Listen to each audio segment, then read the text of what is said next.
Okay, good afternoon everybody, and welcome to the Dennis Marwood tribute here on this very, very warm day. I know we're getting away a bit late, but most of us have been stuck in traffic jams for ages, and I've been away for 3 hours since leaving Hampton Downs. I think it's a bit hot today. Okay, so good afternoon and welcome you all here to celebrate the life of Dennis Marwood. As motorsport was very much a part of Dennis's life, we're going to take this occasion motorsport theme in honour of a special competitor. My name is John Tom and I'll be your clerk of the course today. Before we commence, just do a bit of housekeeping. Please note the emergency exits there and there, and also the toilets down the corridor on your right. At the end there will be food provided, and there will be a cash bar as well. So, to start off, there are some competitors who could send their apologies that could not make the grid today, as they were waylaid by mechanical gremlins or their competition licence hadn't been renewed in time. They are Elaine, Dennis's sister, and Andrea, Dennis's daughter, Rhiannon Marwood, Jim Barclay, Kenny Smith, Graham and Marie Lawrence, Jim and Judy Palmer, Murray Taylor, Wayne Jones, George Wilson, Michael Clark, David Oxton, Howden Ganley, Jim Richards, Terry Marshall, Kevin Lancaster, Bruce Stewart, Clive Conlon, Don Hopkins, Eddie Beresford, Lance from the Alpha Club, no surname on that one, Crew family, Dave and Judith Craw, Amanda McLaren, Tony Roberts, Martin Langshear and Barry Kirkman. That's a lot of people who obviously felt that they needed to say something about Dennis. We'd like to thank those who've come from afar, Dick Bennett and Terry Bennett, and Brian Gelding from Australia, who I believe is Jim Richards, one of the good friends of Jim Richards, and obviously Dennis Marwood. There are many people who are joining us live on live stream, so a warm welcome to you all. Of course, we all know that all great racing drivers need a great pit crew, and Dennis's pit crew that put this final race meeting together for Dennis are team manager Joanne Johnson, who organised the whole meeting and put together the PowerPoint. Warwick Mortimer, team principal, for providing this great pit building.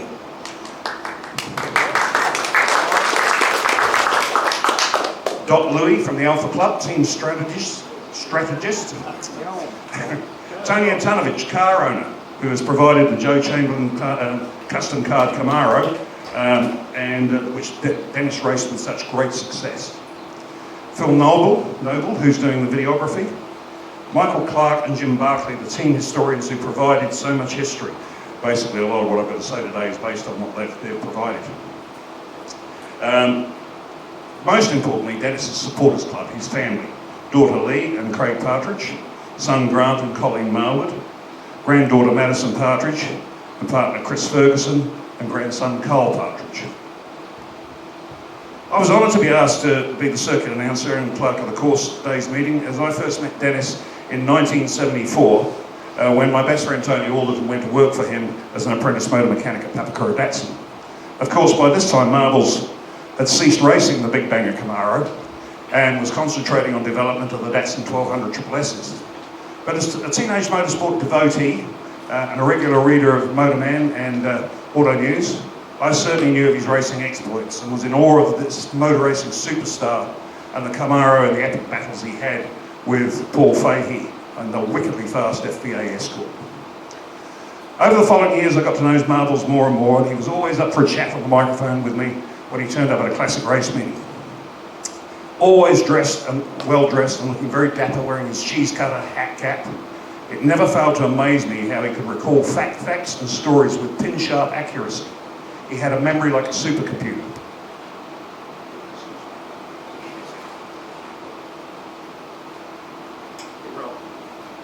Rather hot up here. But let's go back to the beginning. There's a huge amount of history on Dennis's racing career, and it would be impossible to cover it all in depth today, so please bear with me as I've tried to condense it into a brief overview. Dennis Jack Marwood was born into a Waikato dairy farming family at Morrinsville on the 25th day of July 1933. When he initially came onto the scene, he was milking cows on the family farm of Tahuna on the outskirts of Morrinsville, at a time when local dirt tracks provided young marbles with a distraction from the herd firstly in Austin 7, which quickly made way for an MGTD.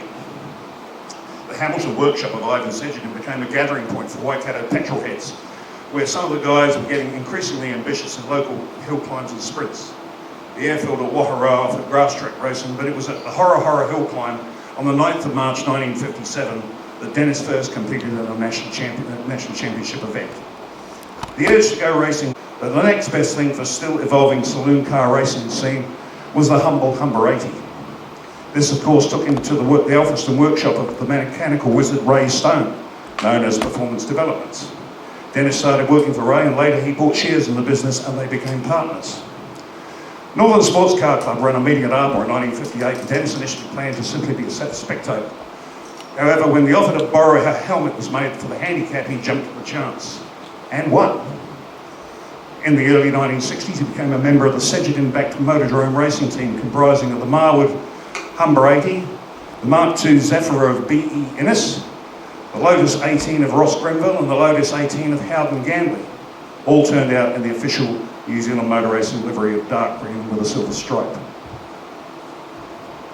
Dennis was on his way. Into the 1960s, Dennis may have allowed himself to dream of an open wheeler. But when an opportunity to race arose, he grabbed it with both hands. Rothmans had acquired a 1963 Formula One Cooper and were offering the opportunity for a funded driver to a promising young Kiwi racer. Dennis got the nod for the 1965-66 season ahead of some very stiff competition, and was instantly on the pace as he had been conducting, as if he had been conducting a circa 240 brake horsepower, 2.5 litre Coventry Climax for years. He was fourth in his New Zealand Grand Prix debut, second Kiwi home, and the last of the unlapped runners ahead of him were Graham Hill and Jackie Stewart in Works BRMs, and perennial top Kiwi Jim Palmer, who was always at the pointy end. Another fourth at Teretonga plus a point for sixth at Wigram gave him a respectable haul before really hitting the big time when the Cooper was taken over to Australia, where everything was new. Sadly, the reliability he enjoyed on home soil vanished, and the team packed up after 2 rounds and came home. However, 7 points in his debut as a Tasman Cup driver put him 8th on the table and 3rd amongst the Australasian-based drivers. Add to that his runner-up spot in the Gold Star, and it was clear then that Dennis had made the transition to open wheelers seamlessly. What could he do for 66-67? Winning the Open Gold Star round from pole was a great start, followed by a victory at Renwick prior to the January Internationals, but sadly there were DNFs in all 4 New Zealand rounds. It was a sad result after the promise of 12 months earlier. But he won the Timaru Trophy. However, there'd been too many DNFs, and he was again runner-up at Gold Star. By now, the long in the tooth Cooper was sold, and Dennis was forced to sit out 67-68 season. However, there was hope in the horizon for the 1968-69 when he was offered the Rawston Motor Racing's Brabham Climax. But by then, the once bulletproof Climax was decidedly fragile, and Dennis was in early retirement in the Grand Prix at Levin and again at Wigram. Rawston then acquired the Vice ICERT, one of the Formula 5000s that had featured at Bay Park at the end of 1968. Dennis was offered the seat, and in a memorable race, that was the first Gold Star event run for the Formula 5000s. Dennis brought the big ICERT home first, and then followed up with a second to Graham Lawrence's Ferrari at Bay Park. Ian Rorison then purchased the 1969 Trans Am Camaro off visiting American Joe Chamberlain and installed a willing Dennis Marwood into the left-hand seat. It was a golden period of Big Banger saloons, where some of the most memorable battles were fought against the Formula 2 FBA engine escort of Paul Fahey. David and Goliath were becoming one of the most talked about and widely anticipated sectors of New Zealand motor racing in the early 70s, and Dennis was absolutely in the thick of it. Dennis stepped back from Big Banger Racing to concentrate on his business when he bought business partner Ray Stone's shares of Performance Developments. He continued to race in standard production saloon cars and the Benson Hedges endurance races, firstly in a 125 Fiat, then a Chrysler Valiant 318 V8. Through his performance developments business, he was contracted by Datsun New Zealand to help develop the Datsun 1200 SSS to contest the Tiddler class in the Benson Hedges and the Castrol GTX series. Marvel Marbles raced the 1200 Triple S and the replacement 120Y through the mid-70s with great success. But this time he had become a franchise Datsun dealer. So by this time, sorry. Of course, all retired racing drivers, it's almost impossible to get it out of your system. And as such was the case with Dennis, he joined the Alfa Romeo Club and started competing in classic car racing. First with a 2-litre Berliner, followed by an Alfa GTV, and later an Alfetta GTV. That is a very condensed version of Dennis Marwood's racing career. However, he was much more than just a good racing driver. He was also a husband, a father, a grandfather, and a friend to many. In fact, one of life's good buggers. Okay, so that's just a brief overview.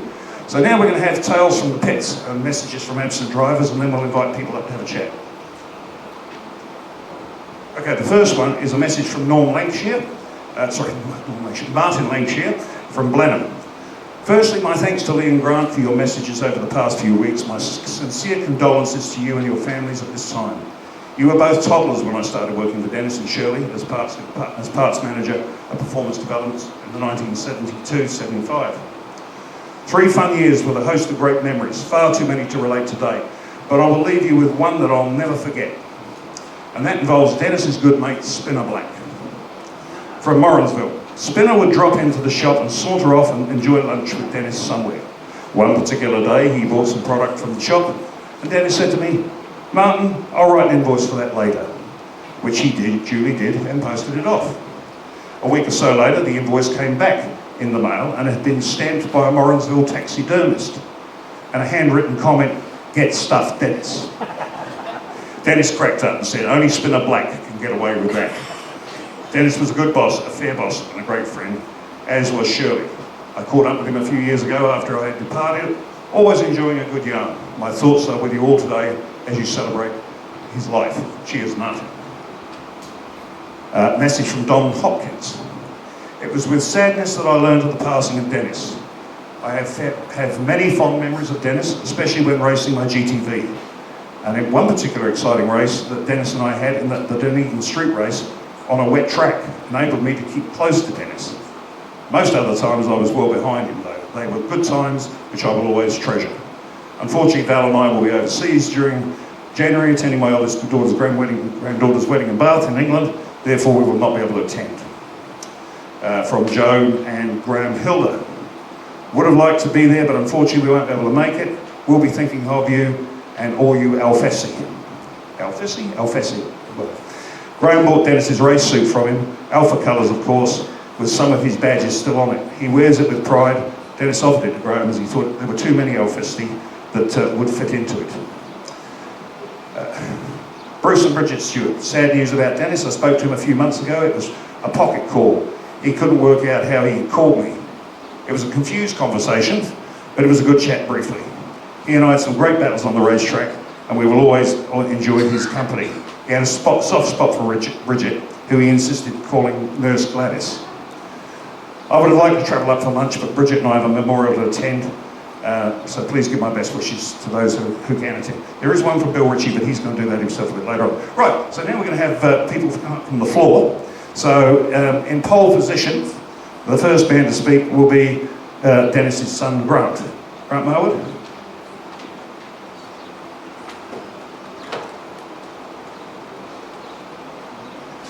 Check 1, 2, 1, 2.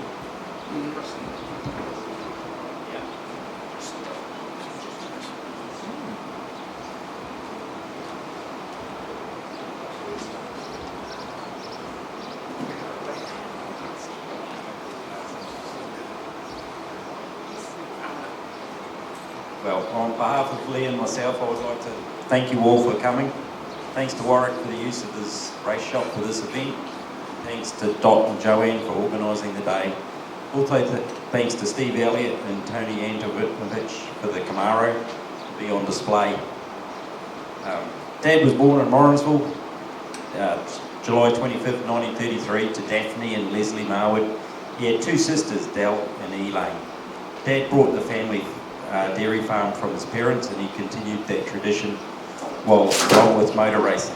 Dennis started motor racing in an MGTD at the Waikato Motor Racing Club events in the mid-50s. He then raced a Humber 80, which was our family car, and he had the rims widened and the crank stroked to get it to be more competitive.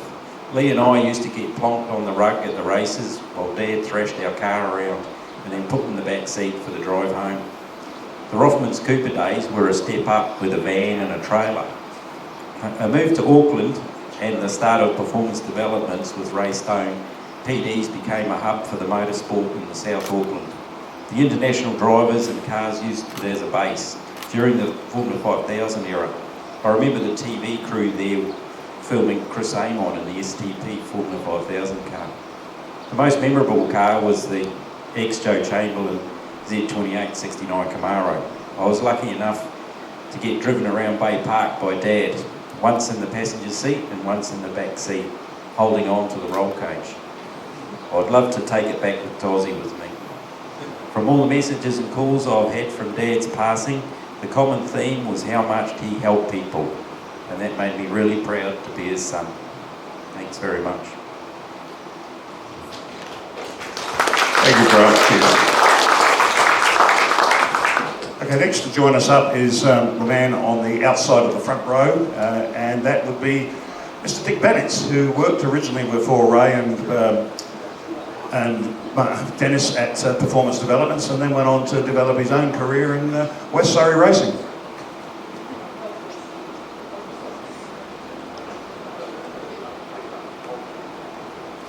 Hello, yeah.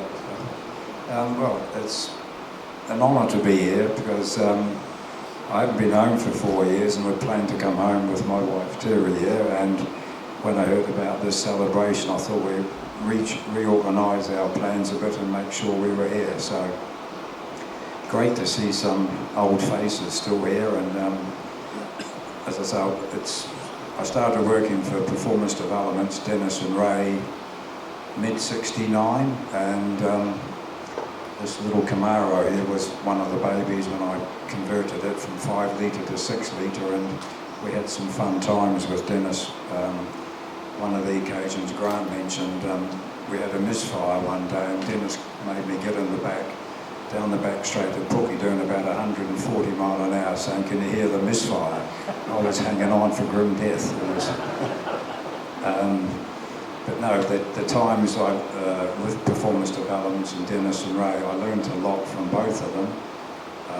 My background's engineering, and from Ray I learned a lot from Dennis on commercial side of things. But then Dennis introduced me to a young Kiwi driver, Dave Oxton, and David had won the prize to go to England for Formula 4 champion. So I spoke to Dennis and said I'll be away for 2 years and I'll be back to work for PD again. And I haven't been back, so 52 years ago. But great to see guys like Neville Bailey here who we used to work together. In those days, I was talking earlier to Bob McMurray there, and the early days of motorsport was fun. Now it's very professional from our side. We work with a manufacturer, BMW, and the fun days just aren't there anymore. It's great when you win a race, but what we used to get up to after races, Saturday nights, Sunday nights, barbecues, parties, and all sorts of other stories we can't talk about here. So, going back to Dennis, great times.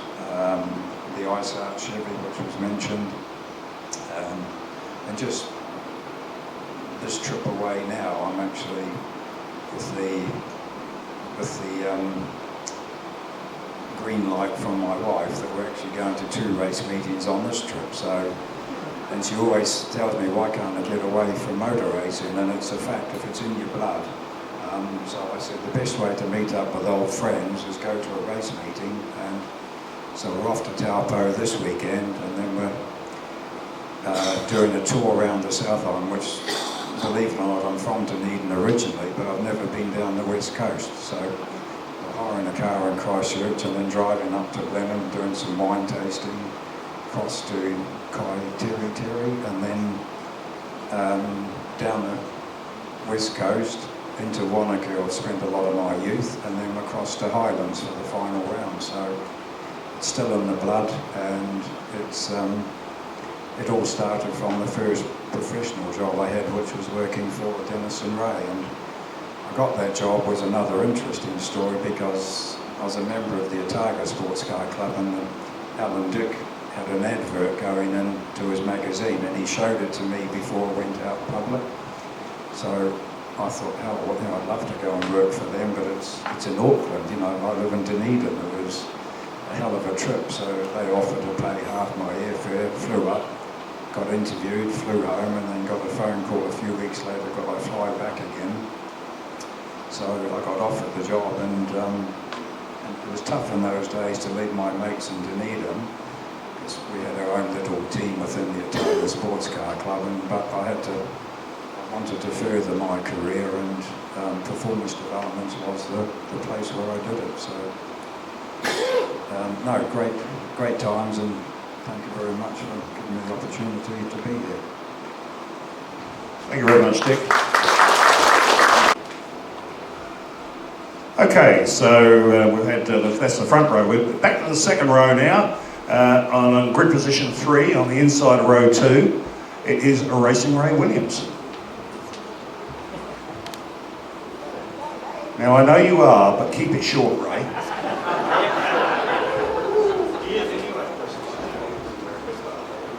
I understand it.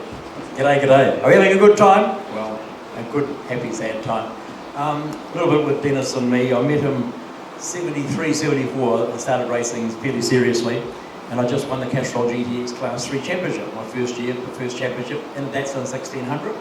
So the Benson and Hedges 500 came along, and I walked up to Dennis Marwood, old as brass, because I've beaten some big names in the little Datsun, Mark Petcher included, and a few others. Anyway, I walked to Dennis and said, Dennis, I'd really love to drive with you in your Datsun 1200 Triple S. I've just won the championship. And he said, that means stuff, all he says. He didn't really look down at me because we were similar sort of height. But I told him my fastest lap time, and these are lessons I've kept. Thanks, Dennis. I've had this 50 years I've been racing, and that was one of the best lessons. One fast lap means fuck all. He said, that doesn't win a race. You've got to be consistent to win a race. And B&H is a much longer race than you've been doing these pretty little 8-lap races. That's stuff all. He said, no. And I was really heartbroken. So I bought a Mark III Cortina GT with my first wife, Elvie, and I trained her up like crazy. We did the practice to the B&H. And after practice, Denny walks over to me very confident and says, those 2-litre Cortinas are easy to pass, Ray. And I said, you haven't passed me, Denny. I haven't seen you. He passed all the other Cortinas, apparently, the forward back ones. Anyway, we beat him in the race itself, so we were the first forward home that year, and he was just behind us in the 1200 Triple S, so it was huge memories. After that, of course, we kept in touch, and I've got a funny thing, I ring people on their birthdays. So on the 25th of July, Julie, I rang him up, happy birthday to you, to Dennis. So I only get through the first thing, and hello, Racing Ray, he says, g'day. Had a bit of a chat with him, and then, like someone else just mentioned then, after saying the happy birthday thing, for the next couple of days, pocket call after pocket call after pocket call. Denny, it's me. Who's that? It's Racing Ray. Oh, have you got the phone number of my girlfriend? He said. No. So I knew he was getting a little bit tired and old, but I've got some fabulous memories. I just want to thank you all for being here and thanks for the memories. Hey, we've got to make some more, don't we? Thank you. Thank you, Ray.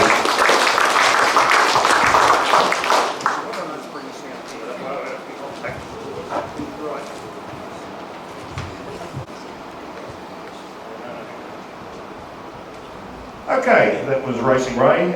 Now in group position 4, on the outside of the second row, Arthur Bowles from the Alpha Club.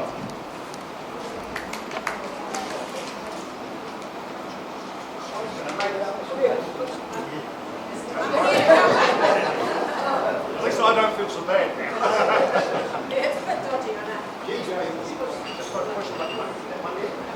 GJG, that's the closest I've been to a few words.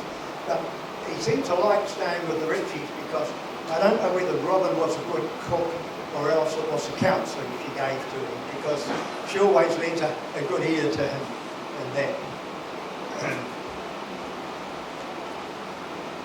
So when he was in the club, not only did he participate in our race meetings, but in the early days, Dennis and Jane, they organised a lot of race meetings, particularly on the old track at Taupo, and Dennis was one of the main instructors down there.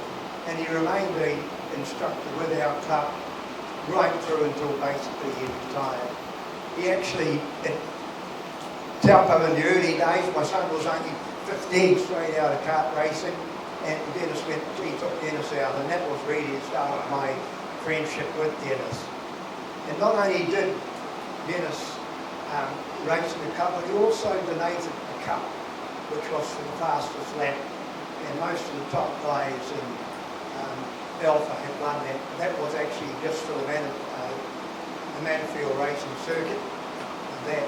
So, and the other thing that Dennis really loved to be involved was he used to have May Madness every year, and all the members got dressed up for the Saturday evening function. And Joe can even assure you it got pretty rugged at times. And Dennis had one particular friend who he used to love to help him dress up, and she's here today. That was old Sue. Sue used to love getting involved with him, and then he was really, really part of it, and he put on a good show. The next car that Dennis actually progressed to was after he had the EDV, he bought an Alfetta, and he soon modified that. He got it going very quick, but it wasn't that terribly reliable. It suffered a lot from driveline problems with it. So he actually joined the Trofeo series with that. And the sad thing about it was that it was that Alfetta that actually ended Dennis's racing career. It was at Manfield, very wet Manfield. Dennis came around on the front straight. The car aquaplaned and went across the circuit. It was actually T-boned by a oncoming C-type Jag. Dennis just gave it away after that. He said that's enough. And mind you, he was in his early 70s at that stage.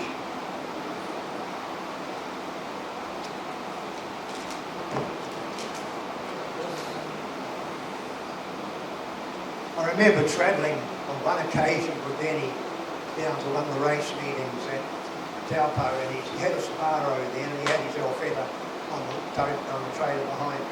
And I was watching a speedo, and I can guarantee that hardly ran under 120k all the way down. Mind you, that was in the 1990s, and you could have got away with it. If the cops had stopped them, you know what Dennis is like, you'd have given them a little lip anyway. And finally, I'd like to thank Joe, what she's done, and got. Joe was an ex-Alpha member, and they did a lot of work at organising this. I know also so did Mortimer Motorsport for making it possible. But Dennis always had an eye for a woman. I know we'd be smiling down at you two, that's Dr. Joe. He will also have a smile for motorsport and all your fellow racers and family members being here today. So rest in peace, Dennis. Thank you, Alan.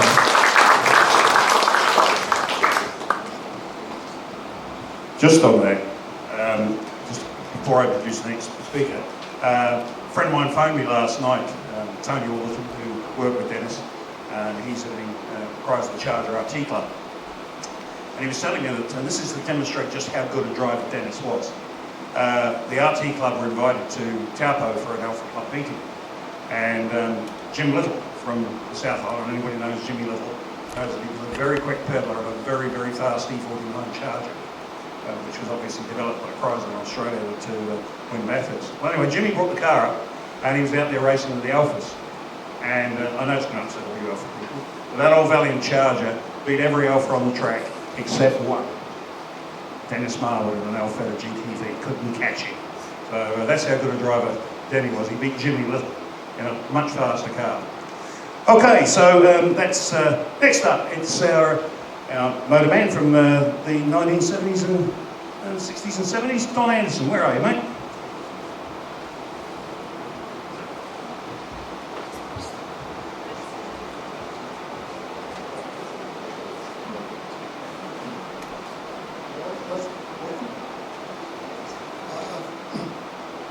I've got a whole pile of notes here, but please fear not, I'm not going to read them all out. I first met Dennis in in 1963 when I was a very green motoring writer, and it was my first trip to Levin, and I said to my father before taking off, "Where exactly is Levin?" And he said, "Oh, somewhere near Wellington." That was as near as he could get.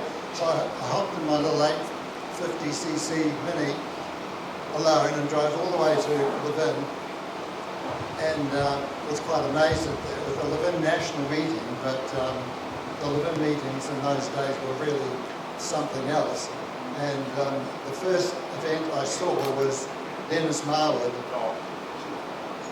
Dennis Marwood with his Humber 80 saloon, and he was quite incredible the way he was tossing it around the circuit. So Dennis had such a long and varied spell in motorsport. When you think it was really 46 years he was racing, anything from a Ford Custom Line to a Mini Cooper S or a Formula 5000 wheeler, but it was certainly the Chevy Camaro that was his favourite car. He said his favourite franchise was Alfa, but he had a real soft spot for the Camaro, and he obviously put up some great performances there, and then of course going on to driving the Brabham for Ian Rawson, and then the Formula 5000 ISART. He was quite incredible in that car because it was essentially it was an Indy oval car that had been converted, and the previous driver, Stu McMillan, an American chap, he'd actually crashed it at Bay Park. And then, of course, it was rebuilt after Rawson took over. It was named the Fat One because it really looked fat and was. It didn't handle the best. So, but Dennis really gave it his best and did very well in it. And it wasn't surprising, really, when Rothmans contracted him to drive the Cooper. I've actually got that roundabout really because the ISART came after the Cooper. But so when Dennis was 37, he figured his open wheeler days were over, but he certainly didn't lack any enthusiasm for driving in sedans. And Dennis had decided really early on that he much preferred driving cars to milking cows. One thing about Dennis was he had very good mechanical knowledge, which he put to good use modifying cars like the early Humber. And it was amazing that in 2 seasons racing the Humber 80, he was never beaten in his class. And at an Ardmore meeting, he actually set a saloon car record, shattering a time held by Ross Jensen in a 3.8 litre Jaguar. And that was some feat to do that. And of course, Brian Innes, who's here today, hi Brian, was a good mate and a fellow dairy farmer, and the pair teamed up to drive a Mini in the 64 Will 6 Hour for standard production saloons, and they not only finished 5th overall against much larger vehicles, but won their class. And I certainly remember him developing the SSS versions for Datsun, the 1200 and the 120Y. But yes, I'd just like to say that working as a journalist, Dennis was always the same. He'd always have time for you, and a really good bloke. And his post-race parties at his Manurewa home with first wife Shirley were legendary, attracting some of the top drivers like Jim Clark, Piers Courage, Bruce McLaren. And I remember on one occasion when 2 of the local participants were singing from the rooftop, literally, because they were on the roof. My condolences to son and daughter Grant and Lee, and to all those who are close to a versatile and friendly racing legend. Thank you. A lot of Alpha Club races, so please join us, John.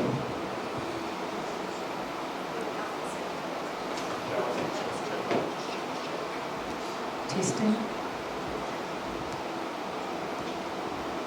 I've seen the many, many pages of notes, and this isn't it.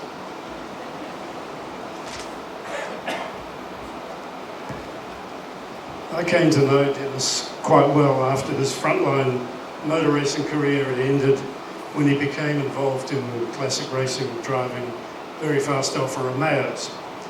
But my single best memory of him happened the first time we met. It was 40 years ago in the early 1980s at Pukekohe. Dennis had been roped in as starter for one of the Classic Le Mans relay race events, and I had been similarly roped in as race day coordinator.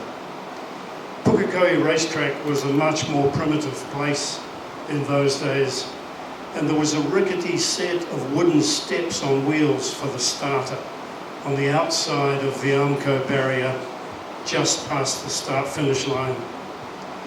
When the race was ready to start, I gave Dennis the signal to go.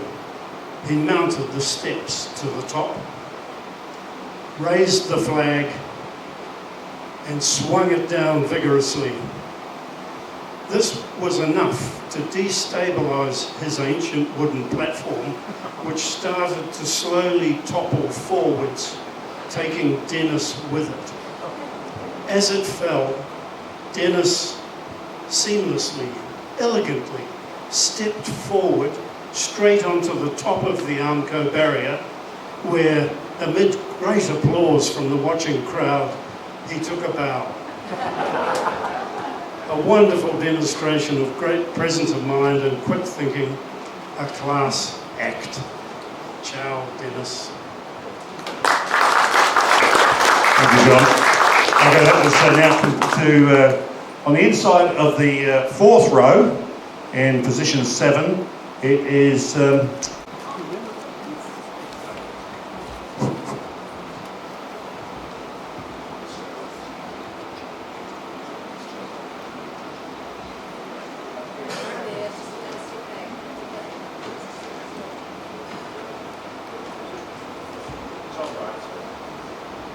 Okay, everybody hear that?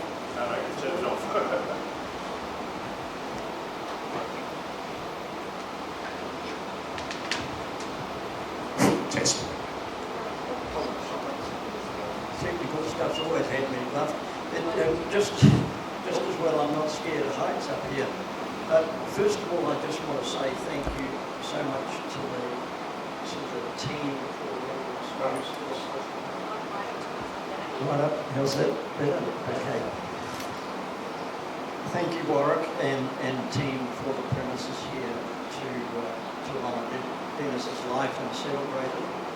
But particularly, I would just like to say, as an aside and a friend from a long way back of Dennis's, we all know that the last couple of years were not easy for Dennis, and he was having difficulty with that. And Warwick and Joe particularly took him into their care almost. Dennis lived here in his camper van for quite some time. Joe kept an eye on him, and it's that sort of thing that as friends of Dennis we should be very, very grateful for. So thank you, Warwick, Joe, and all the others. But my memories, of course, of Dennis go back a very long way back into the Brian Innes days in the Mini and the Humber 80, and we never had a lot to do with each other, but in those days everybody in motorsport was friends with everybody else because you all knew each other and you had social functions afterwards. Well, functions is probably a bit formal. And Dennis sold his home and moved to Matakana with Shirley and the family. And it's great to see Grant here, who I haven't seen for a very long time. I think it was, yeah, maybe this one.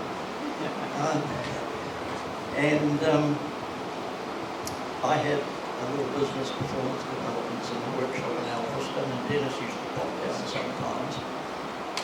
The little business got to a stage where I needed some more capital. It got to a stage where Dennis was very interested in that sort of thing. We talked, joined Dennis joined the company as a shareholder, and off we went. And the three immediate things that we needed to do, because both of us wanted to develop a business that would actually work when we went away racing ourselves. Because previously, if I closed the doors, then there was nowhere for customers to go. And so the first thing we did was look for some staff, and that's when Alan Dick rang me. And Alan likes to say to me today, Ray, do you believe that we were actually responsible for Ayrton Senna and Rubens Barrichello? And I would say the first comment, how are you talking about? He says, Dick Bennett's, of course. And Dick applied for a job. We brought him up to Auckland, met him, decided he was definitely the person, and he went on to greater and greater things. And for that, I know Dennis is very proud of being associated with you. I know that whoever you started your first professional job with, you would have gone to where you are now. But it's nice to think as an individual, and Dennis told the same, that we did at least have a little bit of confidence. So the second thing we wanted was to move to bigger premises, which we did. We leased a property in Paganini, set up a retail division of that. And the third thing we needed desperately was import license, because you've got to take yourself back to those days, 1968, when Dennis joined Performance Developments. You couldn't get anything that wasn't New Zealand made unless you had overseas funds and all sorts of red tape to adhere to. So we bought Buck New Zealand, which was at that stage owned by Mayo Engineering, previously Arthur Harris. Thank you for reminding me of that one. There you are. We had some difficulty remembering Arthur Harris's name. And that gave us, as well as some interesting bits for Ford componentry, but it gave us particularly import license. So Dennis is joining Performance Developments was the catalyst that the little company needed. It needed enthusiasm and capital. Thank you. He does this stuff all the time. Right, so that's it. That's how we met, and we became good friends. Dennis took over the company. We realised that we both had different aspirations for the company, so we would sit down and talk about these sort of things. And that's when Dennis, in 1970, took over the whole of Performance Developments and achieved an awful lot of these triple S's and racing experiences that we've all talked about here. But I want to talk about the old Dennis that I knew, and in those days, although now we mostly refer to him as Marvels, in those days it was Dennis the Menace, and that came from the Hamilton, from the group that included Brian Innes here, I've mentioned. We all know the names, Ivan Sedgerton, Alan Ganley, Jim Palmer at times, all these Hamilton and South Waikato-based people. And so Dennis the Menace was the name. The one I'd like to tell you about was Dennis and I were in Wellington. I have no idea why we were there, whether we had been to the Bin, whether we were coming back from the South Island, whether we went down to see Hamlin and Charles. I have no idea why we were there. But I do clearly remember that we decided we'd both go out to dinner. And lo and behold, there's the Lotus restaurant in Wellington. Well, where else would you go as a couple of smart young bastards keen on motorsport and with Lotus Bell badges, I might add?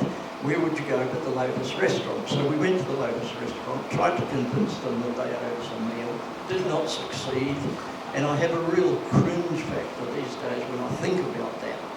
We had duly had our meal, it was all enjoyable. We probably drank too much, we might have drunk too much before we got there, I don't remember.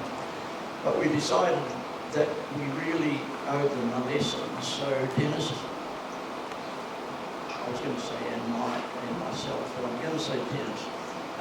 Dennis decided we needed all their chairs. So he had a Triumph 2000, wheels it up to the door for me to get in. whips the boot up, crams it full of many, I think 3, 4, maybe 5 of their chairs. Staff are looking. Couldn't close the boot, so we either left it open or put a bungee cord there, I'm not sure. And off we went home to Auckland. Long drive when you've just had a big meal and probably a bit too much to drink and you've got a boot full of chairs rattling around. But off we went. We both arrived at work the next morning, performance developments, and Shirley rings. And she said, I've just had a ring from the police. They're coming to see you, Dennis. She said something about chairs that I didn't understand.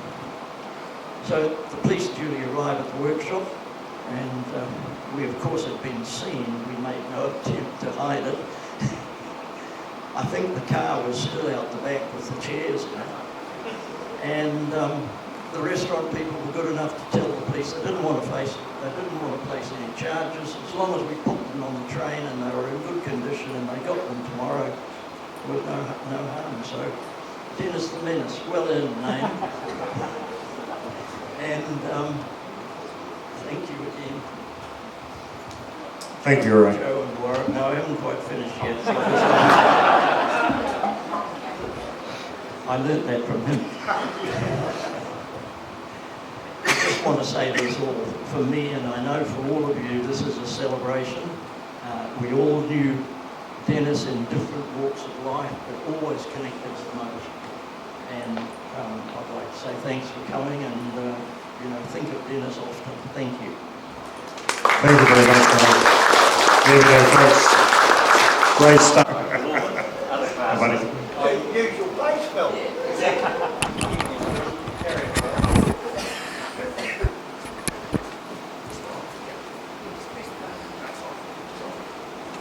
Well, I've been aware of Dennis since the late 60s with his Humber 80, moving into the Camaro as well as the single seaters.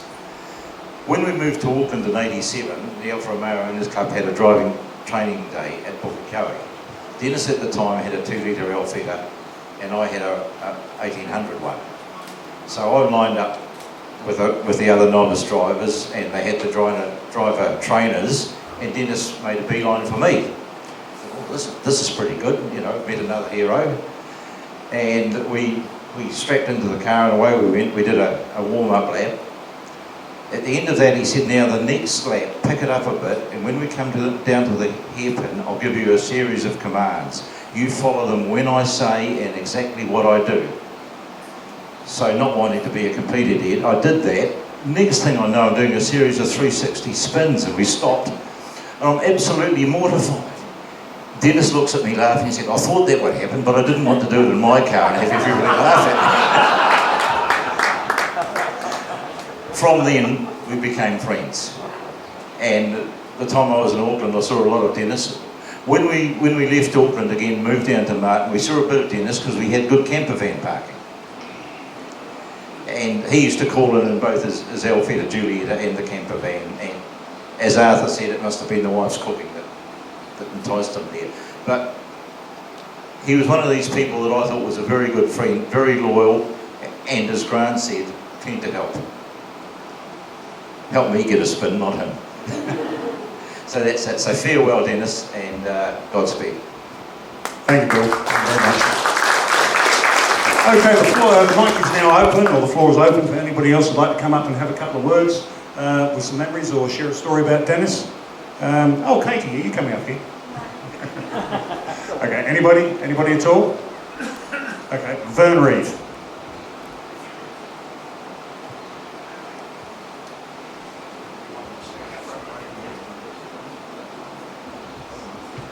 Thanks. So, Vern's my name. I've known Dennis for many, many years. I used to represent Rothmans in the various motorsport teams, which is where I first met Dennis. But I got a couple of messages for him from up yonder, and one of them is from Peter Hannah. So Peter is saying to me at about 3 o'clock in the morning, and I can remember this quite well when we were all being silly buggers over at the hotel in Tauranga after a Bay Park event, the summer event, Christmas event, that he hadn't followed Peter Hanna's instructions, which were he was going to get paid some money to take a couple of people out in that car. And could he do it going up the back straight? So there was always great debate over the years with Mr. Hanna, and some of the memories of the antics that we got up to in Bay Park. I worked for, I think, 3 of the different Rothmans teams over the years, so many of the elder drivers here I would have known from my early days of being assistant starter with Laurie Powell, and of course the stand that was mentioned as falling over was our device that we used for many, many years at the start-finish line at Pukekohe and then round onto Club Circuit. And I do remember one club day at the Club Circuit when there was a standard production race with Triumph 2000 cars, and one of them came around onto the front straight and lost a wheel and its axles, and I remember bending down to get the flag as the wheel and the axles flew over the top. I had a great deal of time for Dennis. I used to see him quite a lot up on Dominion Road. In fact, I bought the last set of Weathers that he had at that time still on my car today. A lot of fun. But yeah, so Dennis is going into great company and continue the great stories. And great to see so many older faces here from those days in Pukekohe. Thank you. Thank you very much, Graham. Anybody else would like to say a couple of words on behalf of Dennis?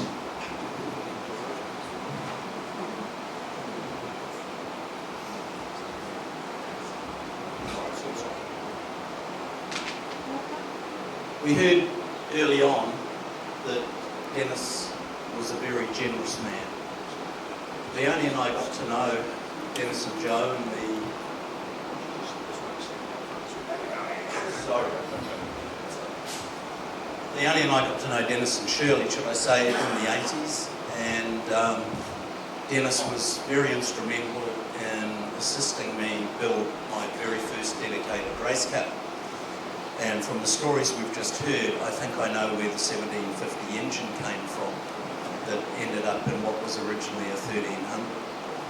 But just to show you the generosity of the man, we were heading for the Southern Festival of Speed one year in the late 80s, and I didn't have a car to race, and Dennis said to me, if you're happy to tow my 105 to Dunedin, you can race it on the way down, as well as I'll share it with you when we get to Dunedin. The first stop on the way down was Ohakea, the second was Wigram, the third was Ruapuna, and then we finally got to Dunedin, or I did, with Dennis's car, thinking I've got to get one of these. And he helped me do that. And I just want to say particularly to Grant and Lee, your father was a wonderfully generous man, and he was a friend of mine. Thank you very much. Thank you very much. Anybody else like a word? No? Okay, all right, well, that basically brings us more or less to the end. I'm going to sit down and do this. Oh, hang on, sorry. There you go. Check. Hi everyone, it's really wonderful to see. Wonderful to see everybody here actually. I've just got a message from Angela and Tony Devitt. Most of you know who they are. Angela has had to go back to Auckland because she's not very well. She's been stuck in traffic for a while and I have been waiting for her at the restaurant, but she's just let everybody know her apologies. Fondest regards to all the family and condolences from everyone and all the people that I've spoken to.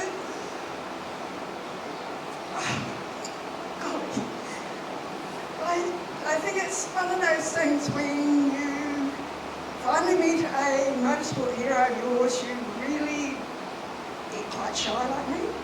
But wherever he was racing with the Alpha Club, helping out with the grid, with driver training. I was somewhere around 2, but I know that we were in good hands.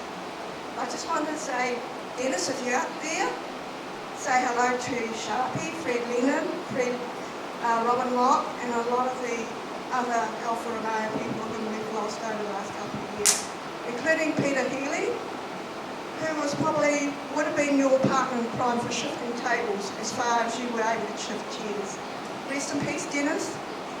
Love you heaps, and I'm glad that everyone showed up for this great gathering and memories of you and your generosity in racing. It was the best, the absolute best. Thank you, Doc. Tasman Revival meeting at Taupo.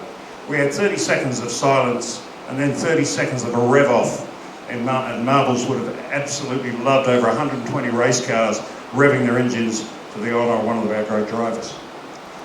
Well, the white flag is out, as we are now on the last lap of Dennis Marwood's last race. It's a fast circuit for a fast driver, and a lap time takes just over 60 seconds. So I would like to ask you all to take that last lap with Dennis now, in silence, and reflect on your memories of him.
And there it is, folks. Dennis Marwood takes the checkered flag, and with a new lap record of 60 seconds flat, that will remain for eternity. I know Dennis's family will appreciate everybody attending and watching online, and today, and the stories that have been shared, and thank you. With that, I declare the race meeting to a close and invite you all to refuel at the bar and enjoy the food. Thank you very much.